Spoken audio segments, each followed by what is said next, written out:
Everyone, स्वागत है आप सभी का हमारे यूट्यूब चैनल पे बेटर क्लासेस पर। स्टूडेंट्स, आज हम लोग स्टार्ट करेंगे जूनियर एडेड शिक्षक भर्ती के लिए एक महत्वपूर्ण टॉपिक है जो इस एग्जाम में आने वाला भी है। क्या नाम है उसका? मापन, मेजरमेंट्स के बारे में आज हम लोग सीखेंगे। मेजरमेंट्स एक इम्पॉर्टेंट टॉपिक है, न केवल जूनियर एडेड शिक्षक भर्ती के लिए और भी आने वाले कॉम्पिटिटिव एग्जाम्स के लिए बहुत ही इम्पोर्टेंट है। तो आज हम लोग इससे संबंधित चीज़ों को सीख जाएंगे इस वीडियो में। तो सबसे पहले स्टूडेंट्स हम लोग जानेंगे कि देखिए, मापन है जो हमारा टॉपिक है, इसके अंतर्गत राशि, क्वांटिटी किसको कहते हैं, राशि किसको कहते हैं। राशि का मतलब होता है कि जिसे संख्या के रूप में प्रकट किया जा सके उसे राशि कहते हैं। ठीक है, तो जैसे जनसंख्या हुआ, आयु हुआ, वस्तु का भार हुआ, है ना, ये सब क्या है? राशि है। ठीक है, तो राशि किसको कहते हैं? जिसे संख्या के रूप में व्यक्त किया जा सके, जिसे संख्या के रूप में व्यक्त किया जा सके उसको राशि कहते हैं। क्लियर है? जिसे संख्या के रूप में व्यक्त किया जा सके,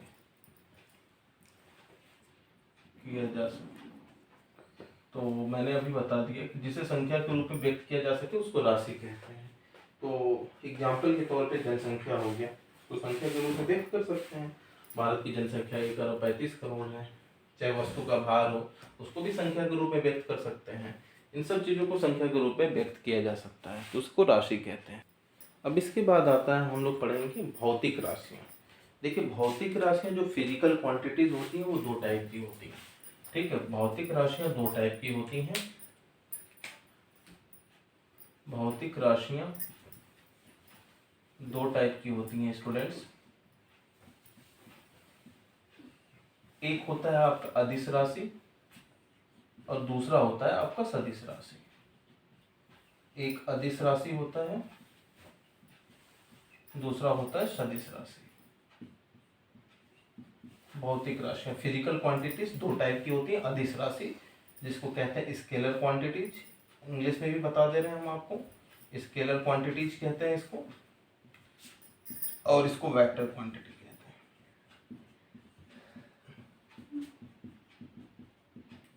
ठीक, स्केलर क्वांटिटीज में आपकी उन वो राशियां आती हैं जिसमें आपको दिशा की जरूरत नहीं पड़ती है। अब ऐसे ही कॉन्सेप्ट आपको समझ में आ रहा होगा।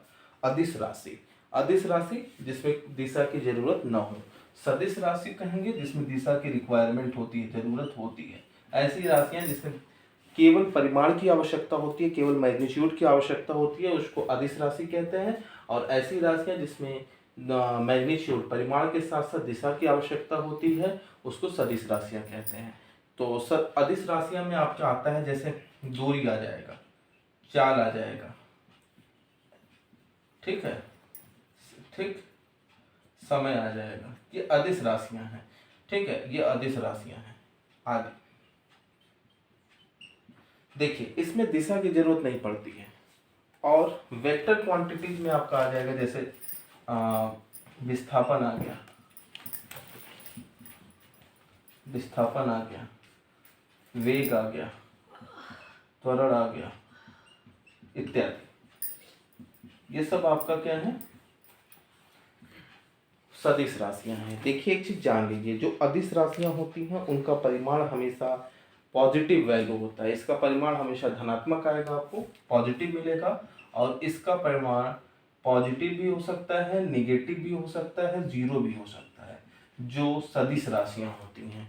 देखिए, अगर हम किसी व्यक्ति से कहें 100 किलोमीटर प्रति घंटा की चाल से वो गाड़ी चला रहा है, तो 100 किलोमीटर प्रति घंटा की चाल से गाड़ी चलेगी। कभी किसी की स्पीड निगेटिव में तो हम नहीं आंकते हैं कि भाई -50 किलोमीटर प्रति घंटे की स्पीड से उसकी स्पीड है। तो ऐसी राशियां जिसमें केवल और केवल परिमाण की आवश्यकता होती है उनको अदिश राशियां कहते हैं। दूरी है, चाल है, समय है, इत्यादि। और ऐसी राशियां जिसमें परिमाण के साथ साथ दिशा का भी होना आवश्यक है उनको कहते हैं सदिश राशियां। क्लियर है? आपको ये बातें तो समझ में आ गई होंगी। तो चलिए मैं आगे चलता हूँ। इस पे अदिश राशियां, सदिश राशियां पे हम विस्तार पे बात करेंगे। आज हम लोग का चैप्टर है मापन। ये तो आ गया था तो मैंने आपको एक्सप्लेन कर दिया। तो मापन, देखिए, मापन में अब हम लोग चलेंगे अगले टॉपिक पे जिसका नाम है मात्रक। देखिए, मात्रक, मात्रक दो टाइप के होते हैं। मात्रक किसको कहते हैं ये हम लोग जानेंगे। किसी राशि के मापन के निर्देश मानक को मात्रक कहते हैं। किसी राशि को मापने के लिए कोई ना कोई एक मानक होता है, उसी को मात्रक कहते हैं। जैसे अगर आपको लंबाई मापना हो तो आप क्या कहेंगे, लंबाई का मात्रक मीटर है, क्योंकि मीटर में मापा जाता है, ठीक है, या किलोमीटर में मापा जाता है या सेंटीमीटर में मापा जाता है। तो क्या हो जाएगा, लंबाई का मात्रक क्या हो जाएगा, किलोमीटर, मीटर या सेंटीमीटर। बड़ी यूनिट है तो किलोमीटर है, छोटी है तो मीटर सेंटीमीटर है।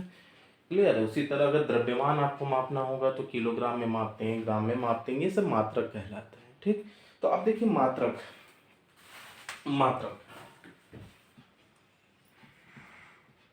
जिसको इंग्लिश में यूनिट कहते हैं, क्या कहते हैं, यूनिट। दो तरह के मात्रक होते हैं, एक होता है फंडामेंटल यूनिट्स, दूसरा होता है आपका डिराइव्ड यूनिट, यानी व्युत्पन्न मात्रक। ठीक है, जो व्युत्पन्न मात्रक होते हैं ये मूल मात्रक से ही बने होते हैं। तो कुल 7 प्रकार के मूल मात्रक हमको दिए गए हैं। ठीक है, हमारे पास से 7 प्रकार के मूल मात्रक बताए गए हैं। ठीक, तो उनके बारे में हम लोग जानेंगे। फंडामेंटल यूनिट्स क्या है, फंडामेंटल यूनिट्स, जिसको हम लोग क्या कहते हैं, मूल मात्रक कहते हैं। क्या कहते हैं, मूल मात्रक। मूल मात्रक है, ये 7 प्रकार के मूल मात्रक हैं। कौन कौन से मैं लिख देता हूं। पहला आपका है, ठीक है, लंबाई। दूसरा आपका है द्रव्यमान। तीसरा है आपका समय। चौथा है आपका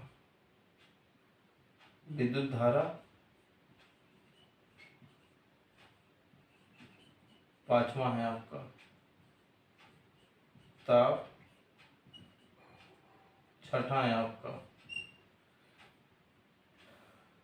ठीक है, छठा है आपका ज्योति कैंडेला, ज्योति तीव्रता, सॉरी ज्योति तीव्रता, इसका मात्रक कैंडेला होता है, ज्योति तीव्रता। और सातवां आपका है पदार्थ की मात्रा।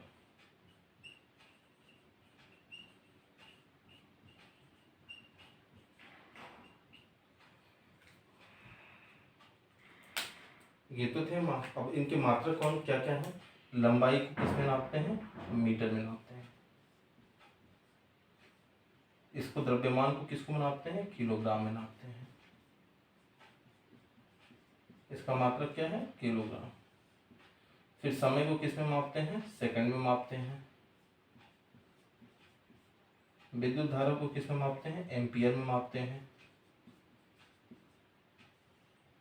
ताप को किस में मापते हैं, केल्विन में मापा जाता है।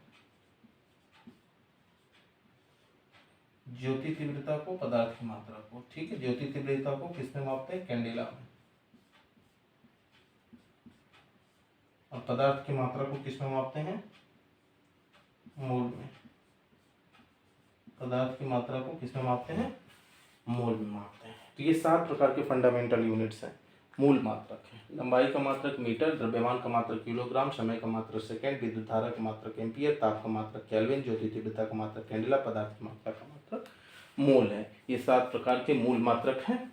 ठीक है, फिर इन्हीं से बने हैं आपके डिराइव्ड यूनिट्स। क्या बने हैं, व्युत्पन्न मात्रक।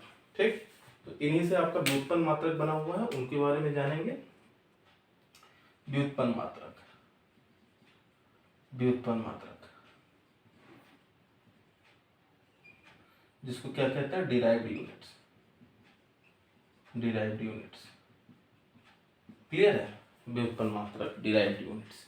अब ये देखिए कौन कौन से डिराइव्ड यूनिट्स हैं, कुछ एग्जांपल्स मैं बता दे रहा हूँ आपको। तो चलिए का एग्जांपल वो है, जैसे क्षेत्रफल है, क्षेत्रफल। तो क्षेत्रफल का मात्रक क्या होगा, क्षेत्रफल का मात्रक अगर आपको लिखना होगा, एरिया होता है, तो क्षेत्रफल का क्या हो जाएगा, मीटर स्क्वायर हो जाएगा। फिर उसके बाद जो है और भी कोई एग्जांपल ले लेते हैं, जैसे मान लीजिए मैंने और भी एग्जांपल ले लिया, जैसे बल का। बल का क्या होगा, द्रव्यमान गुणे त्वरण होगा, द्रव्यमान गुणे त्वरण होगा, त्वरण होगा। ठीक, तो जैसे द्रव्यमान क्या है, द्रव्यमान किलोग्राम होता है इसका, और त्वरण का मीटर पर सेकंड स्क्वायर होगा। तो द्रव्यमान का, बल का जो मात्रक होगा किलोग्राम मीटर पर सेकंड स्क्वायर, या इसका एसआई यूनिट न्यूटन भी होता है, क्योंकि न्यूटन ने इसको दिया था इसलिए इसको न्यूटन भी कहते हैं। ठीक है, न्यूटन भी कहते हैं।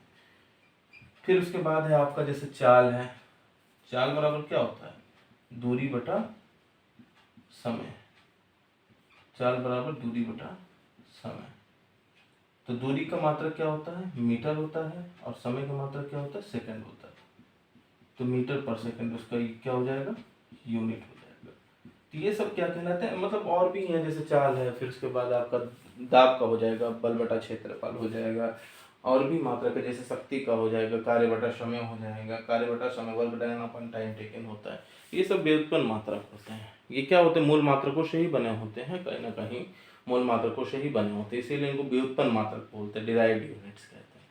क्लियर है। बहुत से व्युत्पन्न मात्रक है, बहुत ज्यादा व्युत्पन्न मात्रक है, मैं सबको बता नहीं सकता हूँ, लेकिन आप समझिए कि इनको मूल मात्रक कहते हैं। 7 ही मूल मात्रक हैं, ठीक है। कौन कौन से हैं 7 मूल मात्रक, उनको याद रखना, लंबाई, द्रव्यमान, समय, विद्युत धारा, ताप, ज्योति तीव्रता, पदार्थ की मात्रा, ठीक। ये 7 मूल मात्रक हैं, बाकी सब व्युत्पन्न मात्रक हैं जो इन्हीं मूल मात्रकों से मिलकर बने हैं, ठीक है। फिर अब देखिए मात्रक पद्धतियां हैं, कुछ उसके बारे में जानेंगे। मात्रक पद्धतियां कौन कौन सी हैं, सिस्टम ऑफ यूनिट्स कौन कौन सी हैं। 3 तरह के सिस्टम ऑफ यूनिट्स हैं। इसके बाद हम लोग सिस्टम ऑफ यूनिट्स की शुरुआत करने जा रहे हैं। तो पहला आपका है मात्रक पद्धतियां कौन कौन से हैं, ये देखेंगे हम लोग। मात्रक पद्धतियां,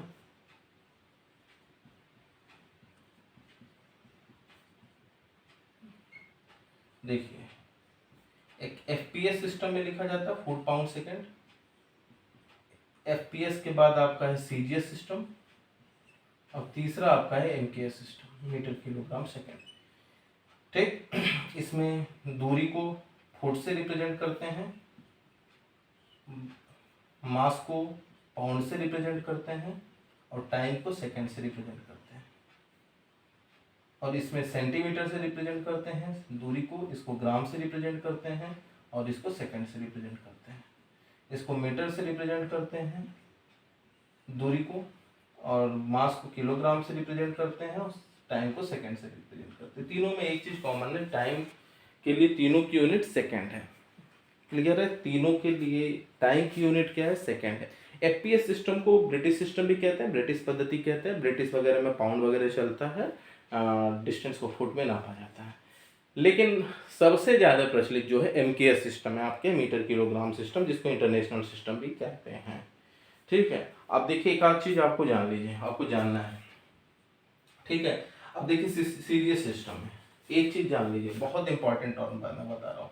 जो 1 न्यूटन होता है, 1 न्यूटन होता है जो फोर्स की यूनिट होती है, 1 न्यूटन, ठीक है, वो 10⁵ डाइन के बराबर होता है। मैं अभी प्रूव करके भी आपको दिखाऊंगा।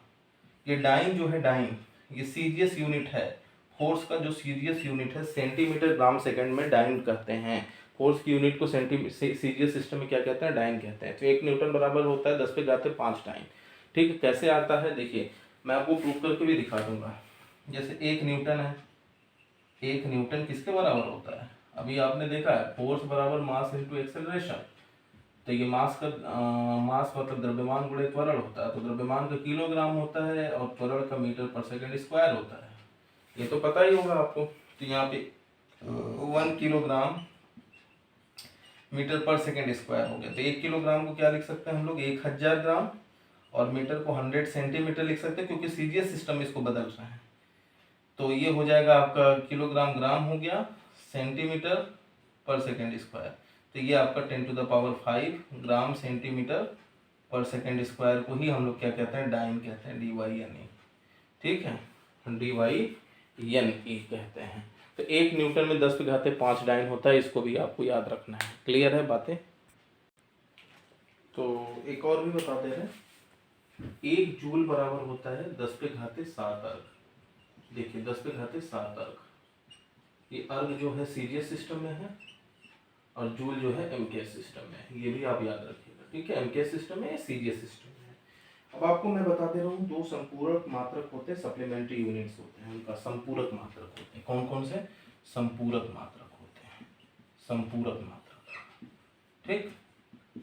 इसमें एक रेडियन होता है आपका, एक स्टेरेडियन होता है, ठीक है। रेडियन और स्टेरेडियन, रेडियन और स्टेरेडियन। रेडियन किसको, समतल में बने कोणों को मापने के लिए किया जाता है, समतल में बने कोणों को मापने के लिए किया जाता है, समतल में बने कोण को मापने के लिए किया जाता है इसका प्रयोग, कोण को मापने के लिए। और इसका प्रयोग ठोस कोण, ठोसीय कोण यानी सॉलिड एंगल्स को मापने के लिए किया जाता है, कोण को मापने के लिए इसका प्रयोग किया जाता है।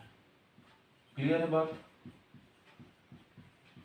इनको संपूरक मात्रक, संपूरक मात्रक कहते हैं, संपूरक मात्रक, रेडियन और स्टेरेडियन को संपूरक मात्रक कहते हैं। और भी कुछ महत्वपूर्ण मात्रक है उनको जान लेते हैं हम लोग, जैसे खगोलीय, एस्ट्रोनॉमिकल यूनिट। किसको कहते हैं, एस्ट्रोनॉमिकल यूनिट। तो खगोलीय दूरी सूर्य और पृथ्वी के बीच की दूरी होती है, ठीक है, उसको खगोलीय दूरी या एस्ट्रोनॉमिकल यूनिट कहते हैं। सूर्य और पृथ्वी के मध्य की दूरी को खगोलीय दूरी कहते हैं। तो एक खगोलीय दूरी यानी एस्ट्रोनॉमिकल यूनिट में 1.495 गुणे 10⁻11 मीटर होता है। मतलब बड़ी दूरी का बड़ा इकाई है ये। तो एक एस्ट्रोनॉमिकल यूनिट बराबर क्या होता है, 1.495 गुणे 10⁻11 मीटर। इसको भी याद रखिएगा। फिर उसके बाद प्रकाश वर्ष है, हम लोग उसको जानेंगे। प्रकाश वर्ष, एक वर्ष में प्रकाश द्वारा निर्वात में चली गई दूरी है ना, ठीक। एक वर्ष में प्रकाश जो है निर्वात में कितनी दूरी तय करती है, उसी को प्रकाश वर्ष कहते हैं। ये भी दूरी मापने की सबसे बड़ी इकाई है, अक्सर एग्जाम में कई बार पूछा गया है, ठीक है। तो एक लाइट ईयर बराबर होता है 9.46 गुणे 10⁻15। देखिए उससे खगोलीय दूरी से बड़ी यूनिट है। देखिए एक लाइट ईयर में इतना मीटर होता है और एस्ट्रोनॉमिकल यूनिट में 10⁻11, इसमें 10⁻15 होता है। ये तो कम से कम कोटि याद रखिएगा, 11 और 15। और इसमें कितना होता है, 16 होता है। 11, 15, 16 याद रखिए। 10⁻11 यू में होता है, 10⁻15 लाइट ईयर में होता है, 10⁻16 आपका पारसेक में होता है। सबसे बड़ी इकाई है दूरी मापने की, कौन सा, पारसेक। दूरी मापने की सबसे बड़ी इकाई है पारसेक। क्लियर है, चीज़ें समझ में आ गई होंगी। थोड़ा बहुत और भी है, उनको भी मैं बता दे रहा हूँ, ठीक है, तो उनको भी देख लीजिए। ठीक, कुछ आए हुए हैं प्रश्न जो आपके एग्जाम में आए हैं, तो मैंने सोचा उसको भी बता दूँ, किसी न किसी परीक्षा में आए हुए हैं। तो एक मील में होता है लगभग 1.6093 किलोमीटर। मतलब आप याद रखिएगा कि एक मील जो होता है लगभग 1.5 किलोमीटर के आसपास होता है। तो 1.5 किलोमीटर से आपको चीज़ें याद आ जाएंगी। एकदम हूबहू नहीं देता एग्जाम में, थोड़ा बहुत अंतर रहता है ताकि आप पकड़ सकें। एक नाविक मील होता है, क्या होता है, नाविक मील। इसको नाविक कहते हैं, याद रखिएगा। MM लिख दिए थे, NM, नाविक मील। तो एक नाविक मील में होता है 1.852, ठीक है, 1.852 होता है किलोमीटर। एक एकड़ में कितना होता है, देखिए दोनों दूरी का मात्रक है। तो ये क्षेत्रफल का एक एकड़ में इतना होता है 4046 वर्ग मीटर होता है एक एकड़ में, या 48-40 वर्ग गज भी बोल सकते हैं। एक हेक्टेयर में 10,000 स्क्वायर मीटर भी होता है, और एकड़ में लिखेंगे तो 2.5 एकड़ होता है एक हेक्टेयर में। गैलन, देखिए बहुत इंपॉर्टेंट है, पूछा गया है कई बार। एक गैलन में कितना लीटर होता है, तो 3.785 लीटर होता है एक गैलन में। क्लियर है, आपको बातें समझ में आई होंगी। इस वीडियो को अधिक से अधिक शेयर करिए ताकि आने वाले वीडियो का नोटिफिकेशन सबको मिल सके आसानी से। मैं निरंतर प्रयास कर रहा हूँ कि आपको अधिक से अधिक टॉपिक कवर करा सकूँ जूनियर एडेड शिक्षक भर्ती परीक्षा की। तो नमस्कार, जय Hind, have a nice day.